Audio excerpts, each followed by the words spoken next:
This is your time to let go. A journey of calm and serenity. Follow the rhythm of my voice into deep rest, with every note of the music, designed with soothing frequencies, allowing your body, mind, and soul to drift into perfect relaxation. And now take a deep breath in and out and in and out.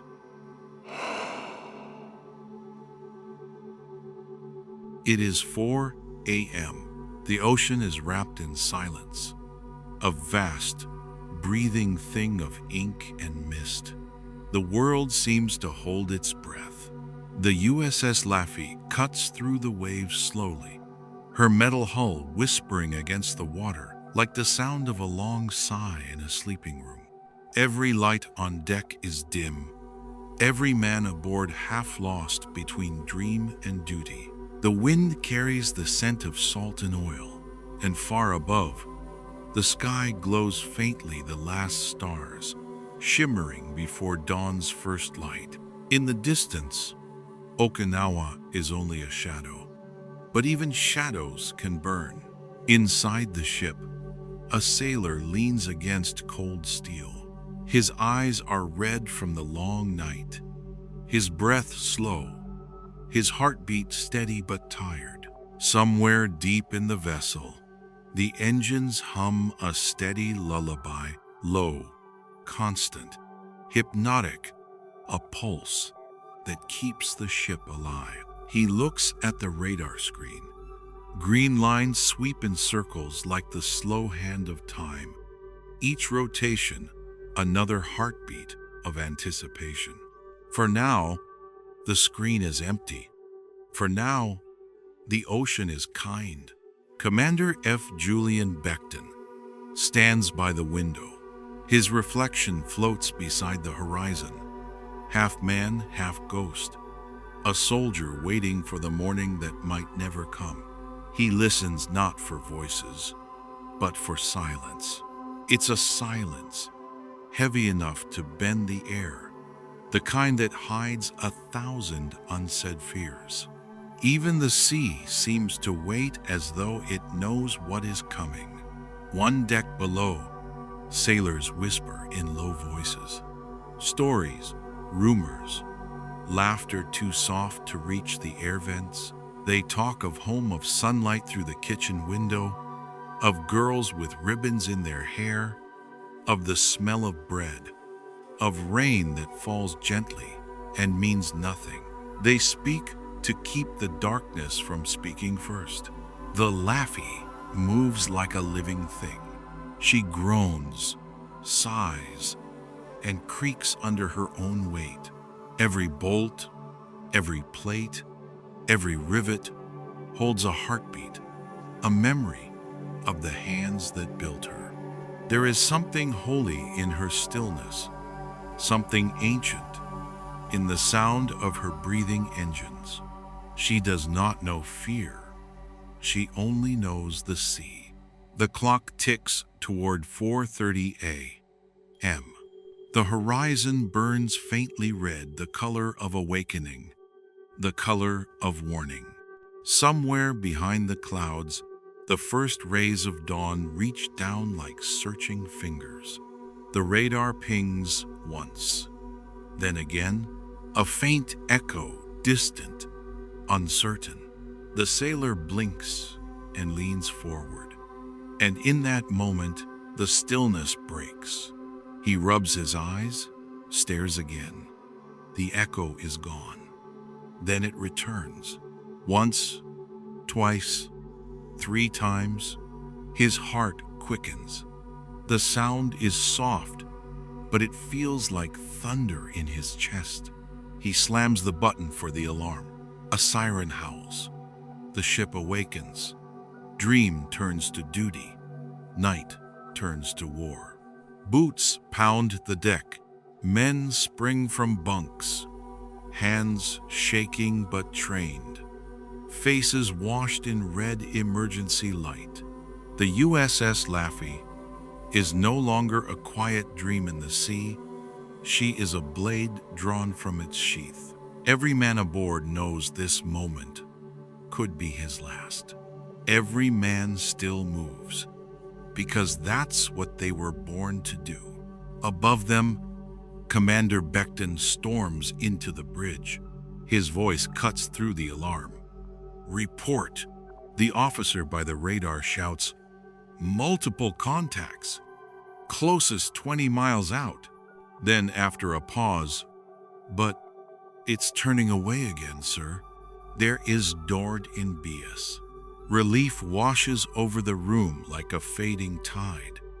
For now, but even relief is heavy when it's borrowed. Becton stares at the sea. The horizon glows faintly gold now, the first light of morning breaking through clouds. He doesn't speak. He just thinks, they're toying with us, keeping us tired, keeping us awake. His officers glance at him, and in their eyes sits the same quiet terror, the fear that the next hour might be their last. But there's no turning back. They are the first line, the eyes of the fleet, and every shadow on the radar means death or another sunrise. The engines growl softly beneath their feet. A single gull cries somewhere over the waves. And as the first full light of dawn spills across the water, the Laffey sails on steady, silent, waiting. The day has begun, and with it, the longest hour of their lives. The morning unfolds slowly, like an old photograph burned by time. The ocean glitters under the first rays of sun gold, silver, and deep, endless blue. Waves roll gently, their crests sparkling like small fires on the horizon. For a brief moment, it feels peaceful, almost too peaceful. The men aboard the USS Laffey breathe in the calm. Some sip their coffee in silence, others stare out to sea, letting the light paint their faces in soft amber. The smell of salt mixes with diesel and steel, the scent of another day at war. No one speaks of what might come. Not yet. They all feel it, though the invisible hum of something waiting in the sky. Commander Becton walks the deck, his boots echoing against the metal like a slow drumbeat. He glances toward the east. The sun rises behind a curtain of haze, glowing faintly orange. He thinks of home for a second, the sound of birds, the laughter of children, the smell of pine. Then he forces the image away. There's no room for dreams out here. A young sailor leans on the railing, squinting at the clouds. He whispers, "It's beautiful this morning." Another answers, "Yeah, that's how it always looks before hell starts." They both fall silent. The sea answers with a soft hiss. Inside the radio room, static hums softly like a ghost whispering in code. The operator adjusts his headset, frowning. "Sir, I've got chatter. Faint, but not friendly." Becton turns sharply. "Coordinates? Can't tell yet, sir, but it's close." The commander's eyes narrow. He walks to the radar. The screen glows dim green, its circle spinning slow and steady. For now, there's nothing. Empty, calm. But he knows that calm, like he knows the sea, it never lasts. The men begin to prepare. Gun crews check their mounts. Ammunition belts rattle softly like chains being tested. The cook puts down his ladle and quietly wipes his hands on his apron, eyes drifting toward the windows. Even the air feels different, tighter, charged, expectant. Minutes pass. The engines hum low and deep, like the heartbeat of something ancient and alive. The ship sways gently, cutting through the morning light, and then a sound, faint at first, like the distant cry of thunder, then stronger and stronger still. It's not thunder, it's engines. The sailor at the radar calls out, voice breaking. Contacts! Multiple fast movers approaching from the north. Every man aboard freezes for half a heartbeat. Then the training takes over. The Laffy roars to life. Alarms blare through the corridors. The sound is sharp, electric, the voice of survival itself. Men run, boots pounding, hearts racing, positions taken, orders shouted, eyes scanning the horizon. And then they see them. Specks at first, black dots moving against the pale sky. Then shapes. Then wings. Japanese planes, diving in formation, glinting like knives in the sunlight. Becton grips the railing. His jaw tightens. Here they come. The first wave screams downward. Engines howling, sunlight flashing off steel. The gunners lock in. Open fire! The sky erupts. Cannons thunder. Tracers cut the air like burning comets. The Laffy trembles as shells burst around her. The sea itself seems to boil beneath the fury of the guns. A plane spirals down, smoke trailing behind it like a dark ribbon. It hits the water with a hiss, vanishing into steam and foam. Cheers echo briefly across the deck, but they die fast. For every plane that falls, 3 more take its place. The men shout to one another through the storm of sound. Reload! Keep firing! Starboard side, incoming! Explosions answer their cries. A torpedo streaks toward the ship, a silver dart slicing through the water. Hard to port, the ship lurches. The torpedo misses by seconds, skimming past the hull like a whisper of death. The wave that follows crashes over the bow, drenching the deck in cold fury. Becton's voice cuts through the chaos. Stay steady, eyes open. They want us panicked. Don't give them that.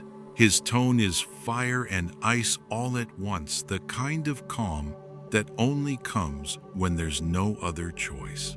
Above them, the sky becomes a storm of metal and flame. Shells explode like dying stars. Shrapnel rains down in glints of silver. The sea, once so calm, churns violently beneath the weight of battle. Time stretches every second a lifetime. Every flash, every roar, every scream blends into a single heartbeat of survival. A sailor near the aft gun shouts, "I can't see them anymore." And another replies, "Don't worry, they can see us just fine." The next dive comes harder, closer. A bomb falls a shriek through the air. Impact. The deck shakes violently. Flames leap from the midsection. The smell of burning fuel fills the lungs, heavy and choking. Men rush with extinguishers, hoses, anything they can grab. They move through fire, as if through rain, blinded but driven by instinct. One man stumbles, coughing. Another pulls him back to his feet, shouting through the smoke, "Not today!" The Laffy bleeds, but she lives. For now, through the haze and chaos, Becton stares at the horizon. More planes are coming, dozens, maybe more. He whispers to no one, "We'll hold. We have to." The guns reload. The men steady themselves. The sea hisses. The air burns, and the storm keeps falling. Above them, The sky opens wider, an endless, merciless flood of fire and metal. And below, the USS Laffey sails straight into it, unbroken, unyielding, alive. As the second wave descends, the commander closes his eyes for just a moment. He breathes in, out, and in that heartbeat, between chaos and silence, he whispers a prayer to the sea. A prayer that sounds like steel, like defiance, like love. The prayer of a ship that refuses to sink. The smoke still hangs over the sea like a shroud. The ocean glows with strange colors, black oil, red fire, white foam. The morning light is gone now, swallowed by smoke and thunder. For the men aboard the USS Laffey, there is no time, no horizon, no peace. Only the endless roar of war. Becton moves across the deck, his uniform torn, his face streaked with soot. He calls out orders through the chaos, his voice cutting through the sound of the guns. Keep those batteries hot. Don't let them get close. His men answer without hesitation. They have no room left for fear. The gunners' hands are raw and bleeding from constant loading. Metal burns against their palms, but they keep going. One shell after another, they feed the hungry cannons. Each shot is a heartbeat, each recoil a reminder that they are still alive. The next wave of planes dives low, so low the men can see the pilots' faces, eyes like stone, jaws clenched in grim resolve. Japanese Zeros and dive bombers swarm from every direction. The sky itself seems alive, a writhing thing of death. Tracer fire cuts the air in streaks of red and gold. The ship shakes beneath the fury. A bomb drops and misses by meters, exploding against the sea in a tower of water and smoke. The wave slams into the Laffey's side, nearly knocking two sailors overboard. They cling to the rails, soaked, coughing, eyes wide with disbelief. The youngest one whispers, "Why won't they stop?" The other answers, "Because neither will we." Most in, on the bridge, the heat grows unbearable. Panels spark, glass shatters, alarms scream. The smell of burning rubber and salt fills the air. But even here, surrounded by chaos, Becton stands steady, one hand on the rail, eyes never leaving the horizon. He knows what's coming next. The kamikazes. The call comes over the radio. Suiciders inbound. And then they see them, silver streaks cutting through the smoke. Engines screaming, wings trembling with speed. They're not firing. They're not maneuvering. They're aiming. The gunners swing their barrels upward. Every shot they fire is a plea, a curse, a desperate prayer. The first kamikaze catches a shell to the wing. It spirals, burning, and crashes into the sea in a burst of white steam. The second one doesn't stop. It hits the aft section of the ship, exploding in a blinding flash. The deck erupts. Flames consume the rear guns. Men are thrown into the air like rag dolls. Screams pierce the roar of fire. The Laffey lists to one side, metal groaning under the strain. Becton is thrown against the railing but stays on his feet. His vision swims. His ears ring. He tastes blood, but doesn't care. He yells through the smoke, "Damage control! Get that fire out! Move!" Sailors, faces blackened with soot, rush toward the blaze with hoses and extinguishers. Water and foam mix with burning oil. hissing and crackling as the fire fights back. A man's sleeve catches fire. Another slaps it out with his bare hands. Pain means nothing anymore, only survival. Minutes pass, or maybe hours. Time has no meaning in the storm. The flames begin to die, but the air stays hot, suffocating. Every breath feels like swallowing smoke. Still, the men stay at their posts. Another formation appears on the horizon. They've lost count of how many waves have come. 10? 15? It doesn't matter. They reload again, shoulders shaking, eyes burning from the fumes. "Keep firing!" Becton shouts. "As long as one of you can breathe, keep firing!"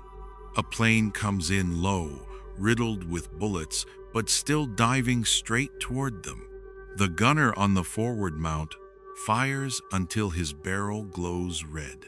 The plane explodes mid-air, but not before debris rains down on the deck, jagged and hot. One piece tears through the bridge wall, slicing past Becton's arm. He barely flinches. The wind howls, now a strange moaning sound that carries over the ocean. Smoke rises like storm clouds, twisting into the gray sky. The Laffy moves slower now, her hull scarred and bleeding. But she moves. She still fights. Below deck, engineers work in near darkness. Pipes burst, steam hisses, the floor trembles. One man wipes sweat and soot from his eyes and mutters, "We're not dying down here." He and his crew work by instinct, patching holes, restarting engines, saving the ship one valve at a time. Up above, another kamikaze streaks through the clouds. The gun crews open up again, tracer fire chasing it through the smoke. It takes 2 hits, but it's still coming. It slams into the forward gun mount. Explosion. Silence. Then screams. Shards of metal rain across the deck. Bodies lie motionless among the flames. One man crawls through the debris, searching for anyone still breathing. He drags a wounded sailor out from the wreckage, his hands trembling. "Stay with me," he whispers, voice breaking. "Just stay with me." Becton stares at the wreckage, at the faces. The flames, the flag still burning red, white, and blue in the wind. For a heartbeat, the noise fades, and he hears only the sea, that endless, merciless sea.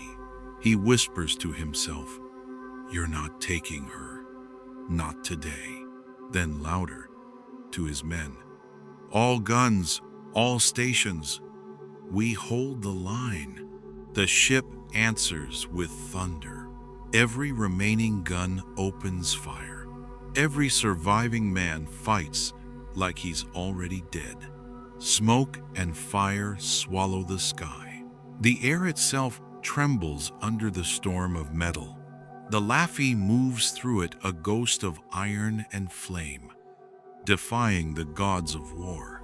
And above, as another wave of planes dives from the clouds, the men of the Laffy raise their eyes and see something strange.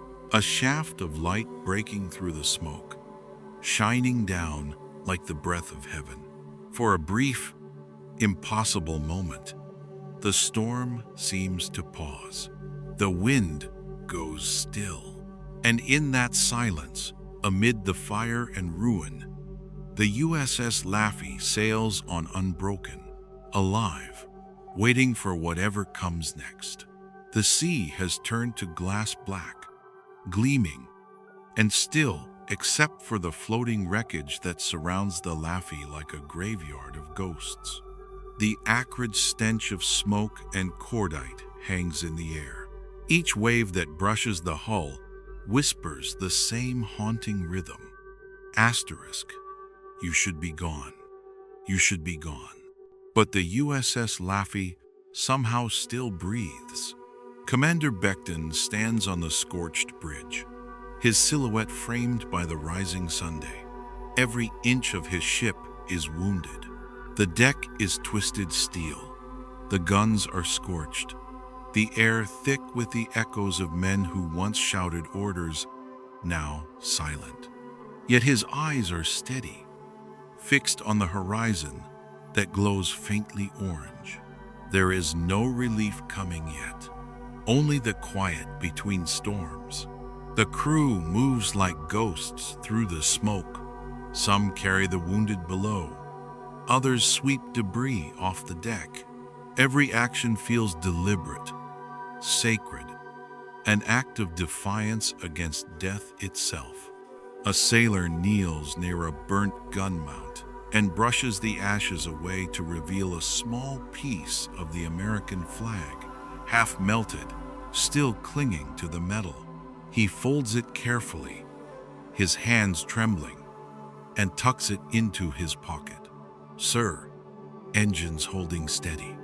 A voice reports through the crackle of static. Becton turns. The young officer looks barely old enough to shave, his uniform torn and blackened, eyes sunken but burning with resolve. "Good, keep them that way," Becton replies, his tone calm, almost cold. "Until we sink, or they do." Down below, the engine room is a furnace. Steam hisses from ruptured pipes. Men shout over the roar of boiling water and grinding steel. Chief Engineer Wilson works barehanded, tightening a valve as sparks rain down from above. A young mechanic hands him a wrench, eyes wide in fear. Wilson meets his gaze. "Don't look at the fire, son. Look at what you can fix." The boy nods, and they keep working. Above deck, the damage control teams battle fire after fire. Hoses hiss. Foam sprays across the burning steel. The sound of shattering glass mixes with the ocean's low hum. A sailor collapses from exhaustion. Another lifts him, drags him toward the shade. No one stops. No one speaks of quitting. At mid-morning, the first enemy scout appears, a glint of silver against the Sunday. The lookout shouts, and every man stiffens. The silence of dread sweeps the deck like a cold wind. "Another attack?" someone whispers. Becton lifts his binoculars. The plane veers off, vanishing into the clouds. Just a scout. But the message is clear. They know the Laffey is still alive, and they're coming back. Becton lowers his binoculars, jaw clenched. He turns to his officers. "They won't stop until they finish us, so we finish first." The crew prepares in grim silence. Ammunition is scarce. Many of the shells have warped from the heat. Men sort through them by hand, tossing the duds overboard, stacking the rest. The guns are cleaned with rags, soaked in salt water. The wounded refuse to rest, choosing instead to man the weapons alongside their brothers. One sailor, with his arm in a sling, feeds shells with his good hand, grinning through the pain. "Still got one arm left," he jokes.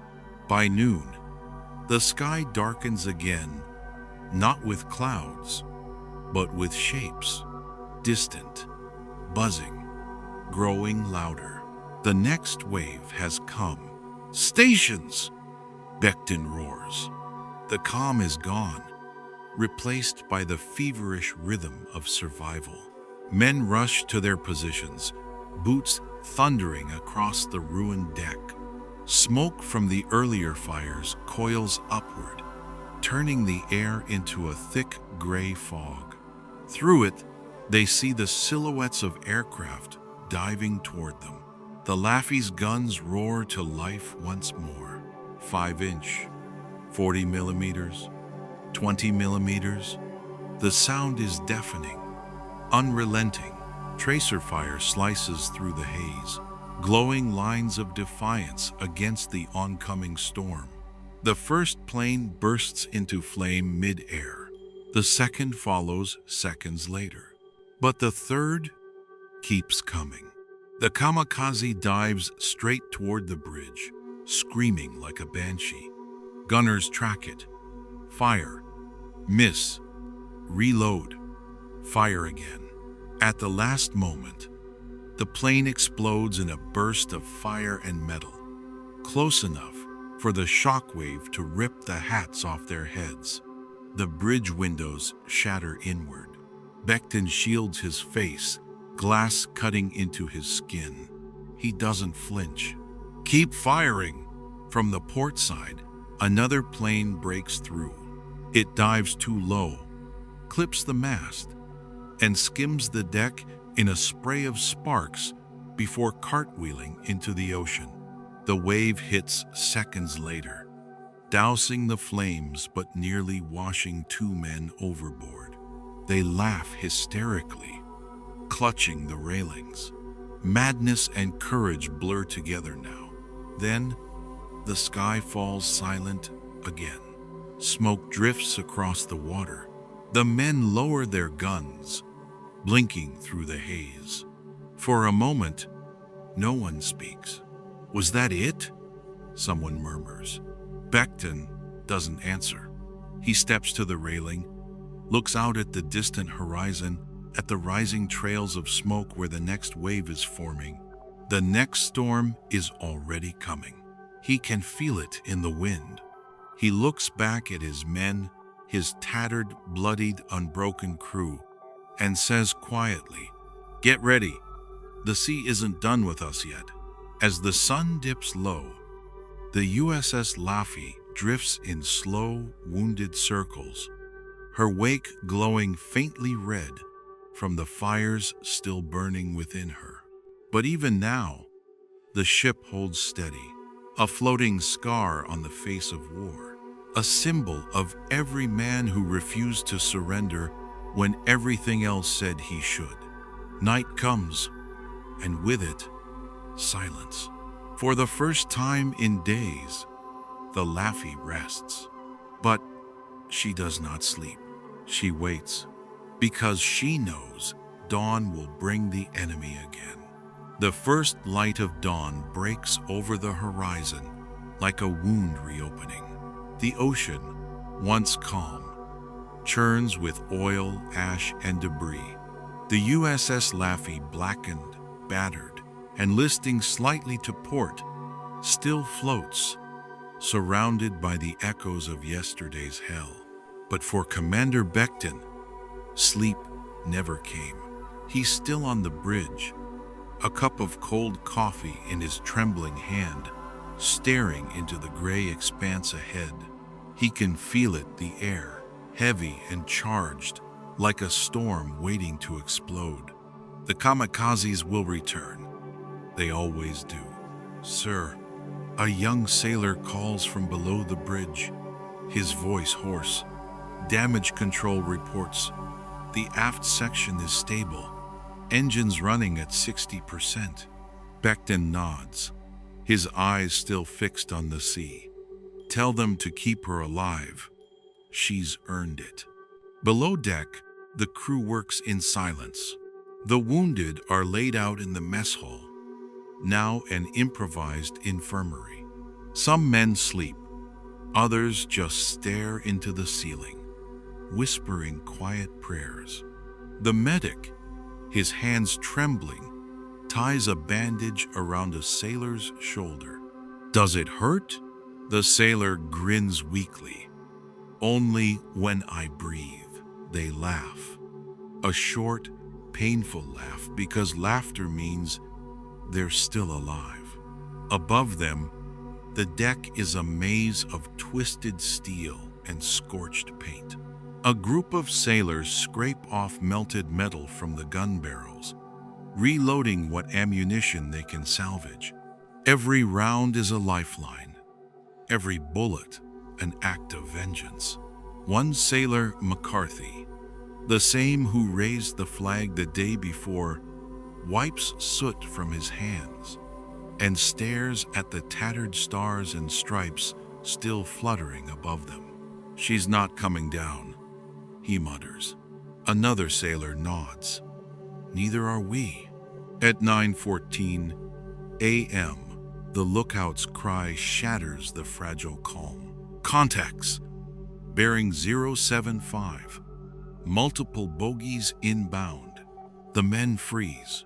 Every heartbeat is a drumbeat of dread. Becton grabs the binoculars, squints into the light. They're black dots against the morning sun, growing larger by the second. He lowers the binoculars, and his voice cuts through the ship like a blade. "All hands to battle stations." The klaxons wail, echoing through the steel corridors.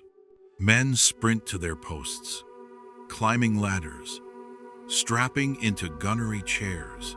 In the engine room, Wilson roars, "Give her everything, let's make her move." The ship lurches, groaning, as the engines roar back to life. The Laffey surges forward, wounded but still fighting. The first kamikazes appear like streaks of silver, their engines screaming. "Range 4 miles, shouts the fire control officer. "Main batteries ready." 3 miles! "Open fire!" The ship's 5-inch guns boom in unison, the recoil shaking the entire hull. Plumes of smoke burst across the sky, then one of the planes vanishes in a ball of fire. "Hit! Direct hit!" someone yells. The cheers are cut short by a thunderous explosion to port a near miss. The wave crashes over the deck, throwing men off their feet. Another kamikaze dives from above, engine howling like a banshee.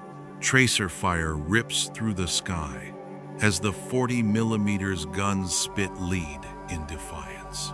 The plane keeps coming, flames licking its wings. "Take him down!" Closer, closer. At the last second, the valve disintegrates under the combined fire. Its burning fuselage slams into the water just yards from the hull. The blast sends shrapnel tearing across the deck. Starboard side, more coming in. Becton spins to see another trio breaking formation, their black crosses gleaming. He grips the railing so tight his knuckles go white. "Bring her around. Get me broadside fire." The Laffey turns hard to port, its damaged rudder grinding and groaning in protest. But the guns now have an angle. They open up a wall of flak, and fire erupts. 2 of the enemy planes fall almost instantly, shredded in midair. The third gets through. It dives straight at the bridge. Becton can see the pilot's scarf whipping in the wind. "Brace!" The plane slams into the mast, exploding in a bloom of orange and black.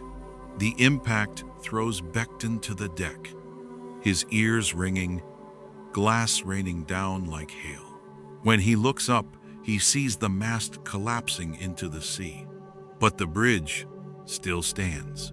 Smoke and chaos fill every corner of the ship. The wounded cry out. Fire teams rush with hoses, their boots sliding on oil and blood. And still through it all, the guns keep firing. In the chaos, a voice crackles through the radio. "This is Corsair Squadron 2-1. We see you down there, Laffey. Hang tight." Relief floods the bridge. Becton almost can't believe it. "The Reapers," he breathes. The roar of radial engines cuts through the chaos as the Corsairs dive from the clouds, their 50 calibers blazing. The sky erupts in a ballet of smoke trails and falling fire. Every Japanese plane that turns toward the Laffy is intercepted in a storm of bullets. A cheer rises from the deck, raw, defiant, exhausted. For the first time in 40 hours, the Laffy breathes easy. The men lower their weapons, covered in grime and soot, eyes wide in disbelief. The sea is littered with burning wreckage, their own and the enemy's. The smell of fuel and death is everywhere. Becton steps onto the deck, limping slightly. He looks at the flag still waving against the smoke-filled sky and allows himself a single tired smile. Then he speaks, his voice hoarse but steady. "She's not done yet. We hold until we're home." The men nod, silent but proud. The destroyer drifts amid the smoke and wreckage, not victorious, not defeated, but alive. And in war, sometimes that's the greatest victory of all. The USS Laffy, the ship that refused to sink, sails into history, her scars shining under the blood-red Sunday. The sea was quiet now, unnaturally so. The echoes of war had faded into whispers, swallowed by the gray expanse of dawn. But the silence was not peace. It was aftermath, the kind that seeps into the bones of men who have seen too much and lived to remember it.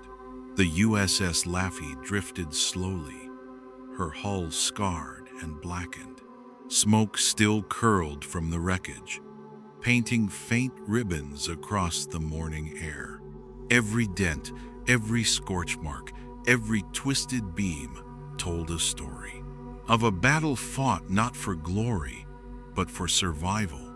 Commander Becton stood on the forward deck, his cap tucked under his arm. The wind brushed against his face, cool and indifferent. He stared at the horizon, the same horizon that had spat fire at them just hours ago. His uniform was torn, his hands still shaking from exhaustion, but his eyes burned with something unbroken. Behind him, the crew moved in slow, deliberate motions. Some hosed down the last embers of fire. Others gathered debris, pulling twisted metal aside like grave diggers in a cemetery of steel. Every clang, every grunt was an act of defiance against oblivion. Below deck, the silence was heavier. The corridors reeked of smoke, oil, and loss. Bodies were wrapped in canvas, neat, respectful, final. Each one labeled with a name, a rank, a number that had once breathed and bled and laughed. The chaplain, his voice soft and trembling, whispered prayers as the men stood around him, heads bowed low. They didn't cry. Not here. Not yet. Above, the sound of waves against the hull became a rhythm.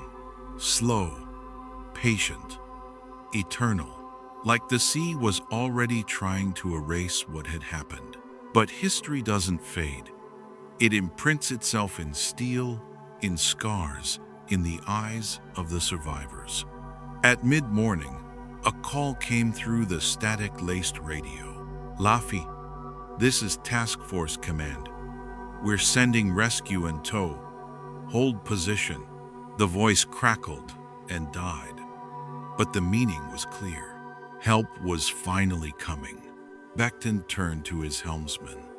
"Signal acknowledgement," and raised the flag higher. The sailor nodded and pulled the halyard, the tattered American flag rising once again into the wind. Its edges were burned, its colors faded, but it flew, proud, defiant, undying. As the hours passed, the crew gathered on deck. They sat in silence, watching the smoke drift toward the sky, each man lost in thoughts he couldn't put into words. The ocean stretched endlessly before them, an infinite mirror reflecting the cost of war. McCarthy sat near the railing, his hands black with soot. He stared at the waves and murmured, "How many didn't make it, Skipper?" Becton didn't answer right away. Finally, he said, "Enough to remind us why we have to." "Have to what, sir?" "Keep going." The men nodded, though none of them truly knew what going meant anymore. Home felt far away, almost unreal. The ship was their world now, suspended between sky and sea, between life and memory. By late afternoon, the distant hum of engines reached them. 2 destroyers appeared on the horizon, their silhouettes cutting through the haze. Cheers broke out across the deck, quiet at first, then louder, desperate, human. The sound of salvation. When the first rescue ship came alongside, medics swarmed aboard. They moved quickly but gently, tending to the wounded, recording names. Some of the Laffey's crew refused to leave their stations. "I'll rest when she does," one man said, brushing away the medic's hand. And so they stayed, shoulder to shoulder with their ship, as if leaving her now would be a kind of betrayal. Night fell slowly. The horizon bled from gold to crimson to black. Lanterns flickered on deck, tiny defiant stars against the dark sea. The men sat together, sharing canteens, cigarettes, and silence. Becton stood by the bridge, looking down at his crew. He felt pride, deep and painful. They had faced death and refused to bow. The Laffey had lived up to her name, the ship that wouldn't sink. But at what cost? He whispered to the sea, "Let them rest. Let this end." But the ocean never answers. It only takes. As midnight approached, a light rain began to fall. Soft, cleansing. It hissed against the metal deck, washing away soot and blood. Some men tilted their faces upward, letting it fall over them like baptism.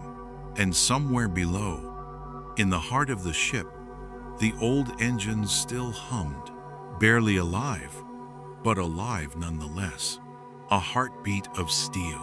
When the tow line was finally secured, and the Laffey began her slow journey back to port, the men gathered one last time at the stern. They watched the smoke trail fade behind them, the ghosts of the battle dissolving into night. Becton saluted the sea, not in victory, not in triumph, but in respect for the men who fell, for the enemy who died believing, for the ocean that holds them all. The Laffey sailed on, her wounds open, her spirit unbroken. And though the world would one day forget the sound of her guns, the ocean never would. Because in every wave that breaks, in every whisper of the wind, there lingers the echo of steel, the memory of a ship that refused to sink, and the men who refused to die. The air over Karelia was razor sharp, so cold that even the breath of men seemed to freeze mid-air. The trees stood like ancient sentinels, coated in frost, unmoving, unfeeling, and between them moved the White Death. Simo Haihag glided silently through the forest on his skis, each movement deliberate and soundless. His rifle, the old M, divided by 28 to 30, hung across his chest, its wooden stock cold against his gloved hands. The world was white, endless, and quiet, but in that stillness lurked death precise, patient, inevitable.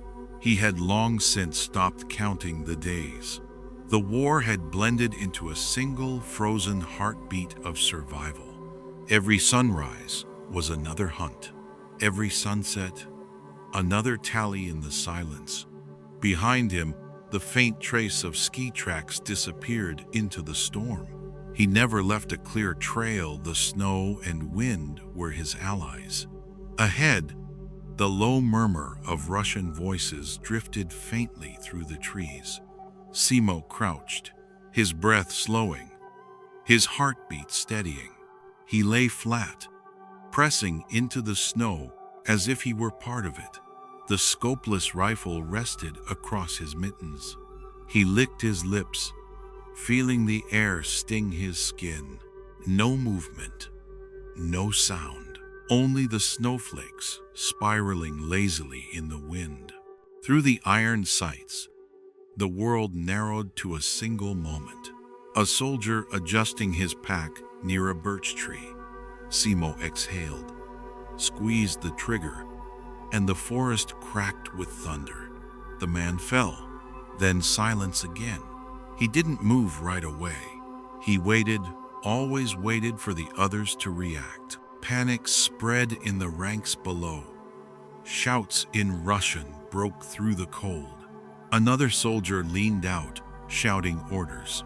Another shot, another fall. By the time they fired back, Simo was gone, a shadow dissolving into the white abyss. Hours later, he sat beneath a frozen pine, unwrapping a small piece of bread and dried meat. He ate slowly, methodically, his eyes never leaving the horizon. The snow beneath him was packed, smooth, a marksman's nest carved into the ice.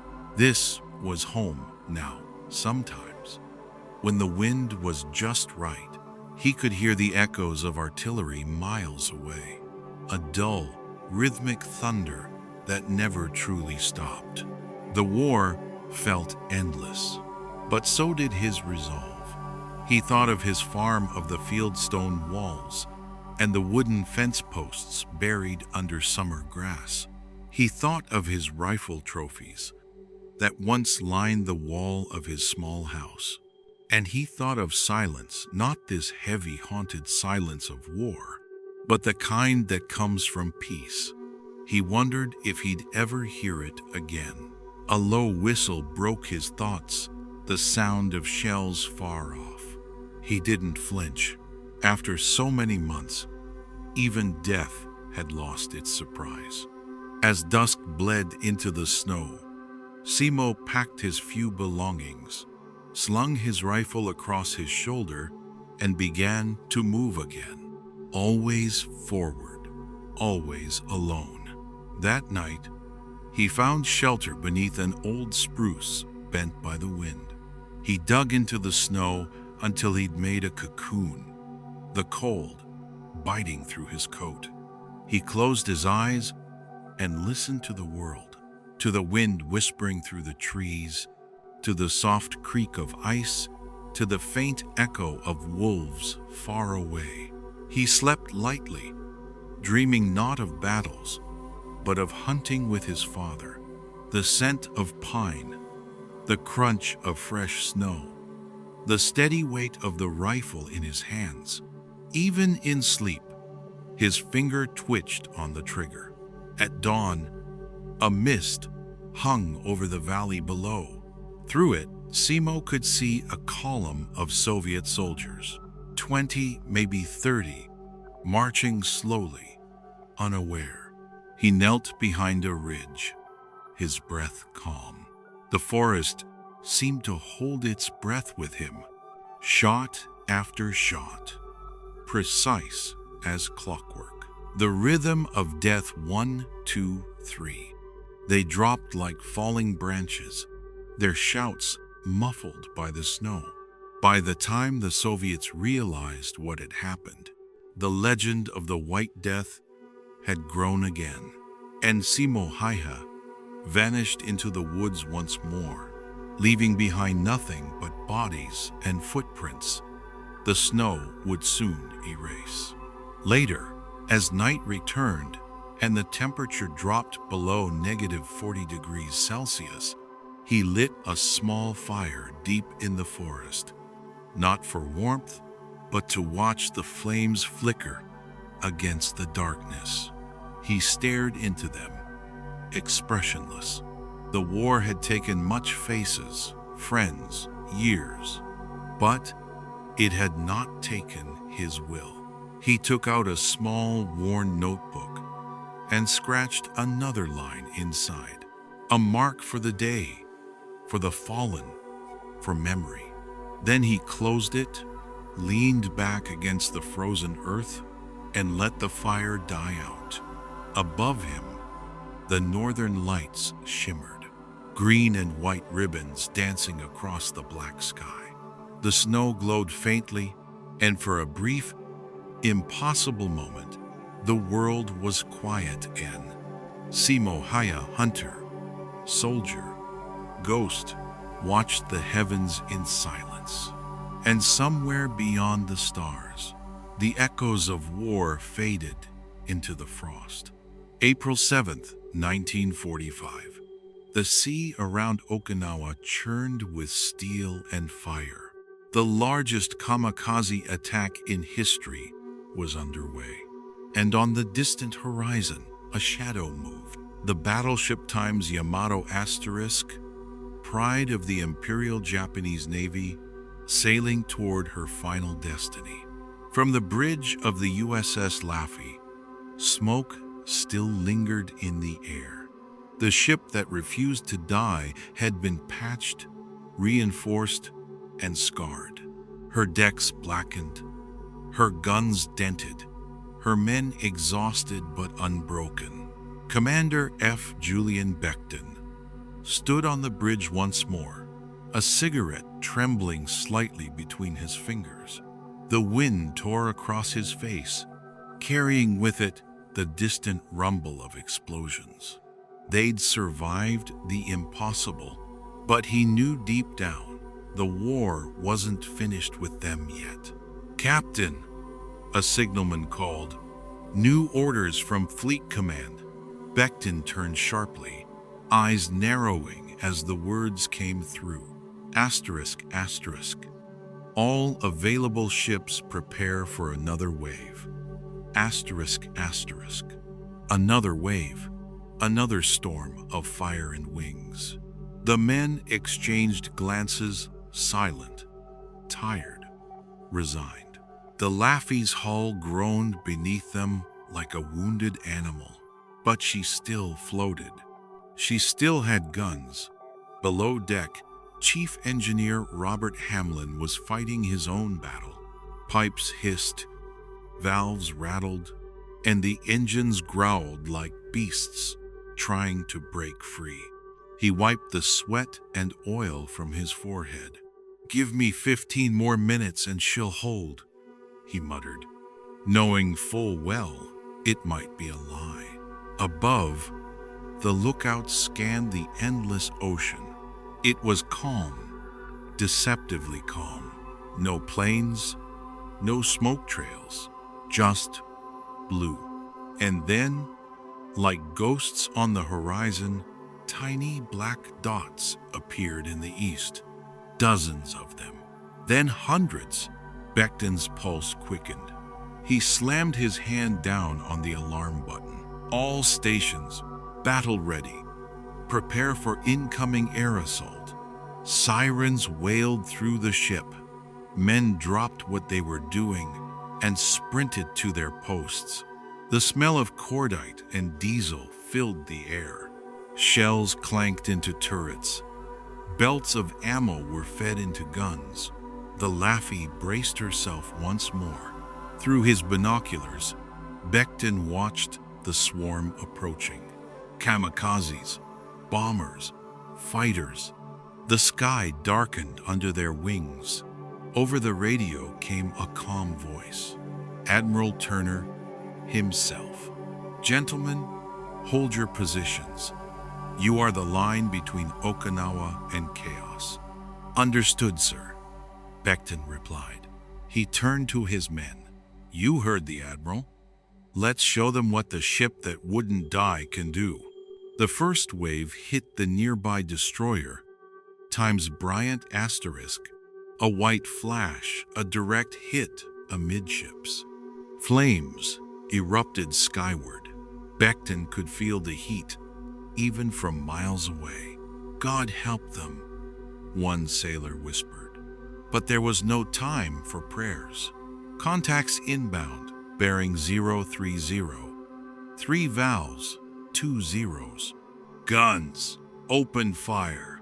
The 5-inch mounts roared to life, the thunder of flak shaking the deck. Tracer rounds streaked into the sky like fiery comets. One of the zeros exploded in mid-air, a blossom of flame and smoke. The other 2 kept coming. One dove straight for the bridge. Brace! It skimmed the mast, ripping through rigging before cartwheeling into the sea. The shock wave slammed into the ship, rattling bones and twisting metal. But still she stood. Below, sailors worked like machines. Cartridges flew, shells rolled, men shouted hoarse command. The heat was unbearable, the noise deafening, and above it all, Becton's voice. Keep those guns hot. Don't you dare let them through. More aircraft came relentless, endless. Some fell to flak, others to corsairs swooping in from the west. But for every one destroyed, 2 more seemed to appear. A Val screamed down toward the aft turret, dropping its bomb just before impact. The explosion tore through the deck. Wood splintered, men thrown like rag dolls. Smoke and fire consumed the stern. Becton was thrown off his feet. His ears rang, his uniform singed. But as he staggered back up, he saw his men still fighting, still firing into the sky. Damage report. Number 2, turret out, sir. Aft compartment flooded. Keep her steady. Get those pumps going. The Laffey refused to yield. The sea around them was a graveyard. Wreckage, oil fires, debris floating like ghosts. But even amid the carnage, the ship's guns kept firing, each shot an act of defiance. Over the radio, a familiar call broke through the static. Asterisk, asterisk, Reaper Squadron inbound. ETA 3 minutes. Asterisk, asterisk. Becton smiled grimly. The angels are back. In the distance, the F-4U Corsairs dove into the swarm, sleek, dark, merciless. Machine guns blazed, and one by one, the Japanese aircraft fell burning into the sea. The sky became a cathedral of smoke and fire. Planes twisting, burning, exploding above the endless blue. The air was thick with cordite and death. By the time the battle ended, the Laffey was barely holding together. Her deck was torn, her guns scorched, her men bloodied and hollow-eyed. But she was alive. Becton stood on the bridge as the sun dipped into the horizon. The Pacific shimmered in gold, as if the ocean itself mourned the fallen. "Captain," said a young sailor beside him, "is it over?" Becton looked out toward the horizon, where the smoke still rose, where the war still raged. He took a slow drag of his cigarette and exhaled into the fading light. "For now," he said quietly, "but the sea never forgets." The Laffey Times creaked as the waves rocked her gently. A wounded veteran of too many battles, floating proudly beneath a sky painted with ash and fire. And far beyond the smoke, the Yamato Times met her own end, the last breath of an empire sinking into the deep. The Pacific swallowed everything: steel, blood, courage, fear. But the legend of the destroyer that wouldn't die was only growing stronger. April 17th, 1945. The USS Laffey limped through the calm waters off Okinawa, her battered hull groaning with each wave. The previous day's hell had left deep scars: burnt metal, shattered guns, and men still shaken by the fury of kamikazes.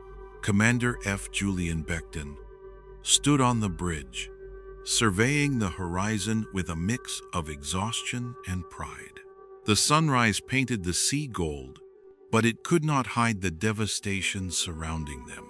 Below deck, sailors worked tirelessly, patching breaches, repairing flooded compartments, and tending to the wounded. Every man knew the ship's survival had been nothing short of miraculous. "The Grim Reapers made the difference," Beckton muttered to his XO. "They saved us." And yet, he glanced at the damage reports, numbers that read like a death toll: guns destroyed, hulls pierced, men lost. The radio crackled, bringing news from the fleet. ***, Laffey, your resilience is unprecedented. Continue patrol. Okinawa depends on you. ***. Beckton nodded. "Prepare for another sortie," he ordered. Even in her battered state, the ship had to fight on. Aboard, the men shared quiet moments of reflection.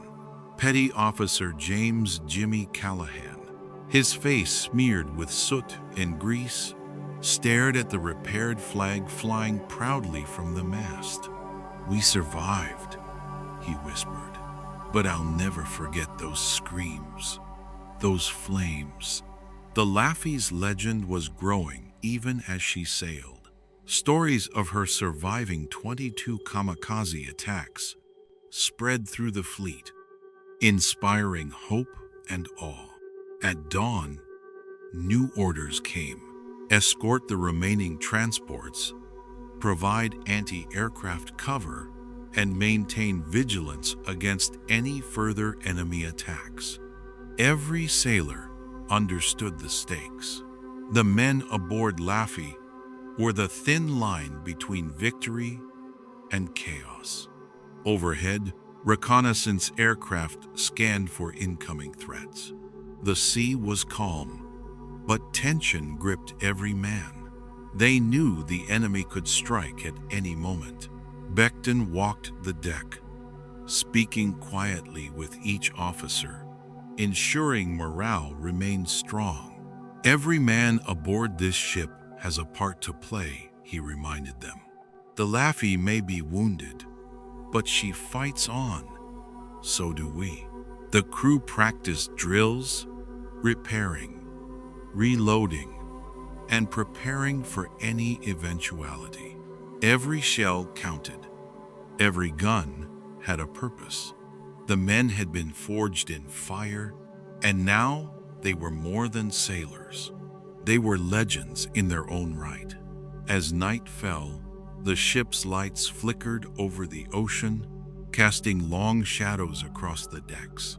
The Laffey floated like a wounded warrior, scarred but unbowed, ready for whatever the Pacific would throw at her next. Somewhere in the distance, the sounds of battle had faded, but the lessons of the past 24 hours lingered. Bravery, resilience, and unyielding spirit had kept them alive. Commander Beckton looked out at the horizon, a mix of determination and quiet pride on his face. "Tomorrow," he said softly, "we continue the fight. And the Laffey, she will continue to be the ship that wouldn't die." The legend of the USS Laffey was no longer just a story. It was reality, a living testament to courage, sacrifice, and the unbreakable spirit of those who sailed her. April 18th, 1945.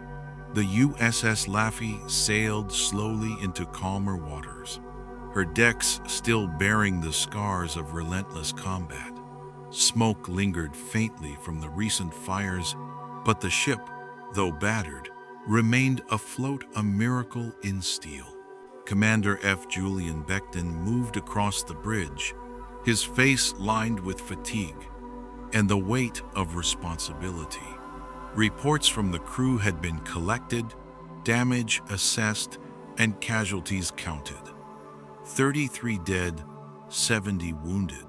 Each loss weighed heavily on him, but he also recognized the extraordinary courage displayed by every sailor. Below deck, the men worked in grim silence, repairing what could be fixed, restoring order from the chaos of the previous day. Every action, no matter how small, was a contribution to survival. The news reached the fleet. The USS Laffey had survived 22 kamikaze attacks. Messages of congratulations and admiration poured in. She became a symbol of resilience, determination, and heroism, an inspiration to all who faced the horrors of the Pacific War.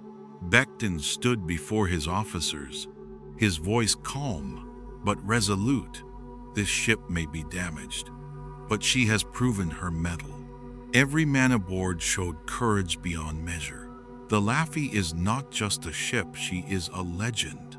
And as long as she sails, so do we. The surviving crew, though weary, felt pride swell within them.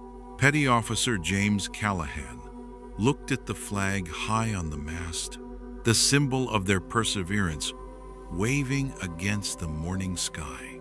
They had endured the unthinkable and lived to tell the tale. The Pacific still held dangers, but the story of the USS Laffey traveled ahead of her, a warning to the enemy and a beacon of hope to allies. Her legend would grow in naval history, told in classrooms, books, and museums for generations to come. Years later, veterans would recall the sights and sounds, the deafening blasts, the smoke and flames, the relentless courage of comrades, and the unyielding spirit of a ship that refused to die. The USS Laffey, forever immortalized, stood as a testament to human resilience, bravery, and the enduring fight for survival. Today, the Laffey rests as a museum ship at Patriots Point Naval and Maritime Museum, South Carolina, inviting visitors to walk her decks, see her scars, and remember the men who defied the impossible. Commander Beckton's final words echoed in history. Every man aboard this ship had a part to play. We faced the storm and survived. And the Laffey, she will never be forgotten. The legend of the USS Laffey lives on, not just as steel and guns, but as a story of heroism, sacrifice, and the unbreakable spirit of those who refuse to yield.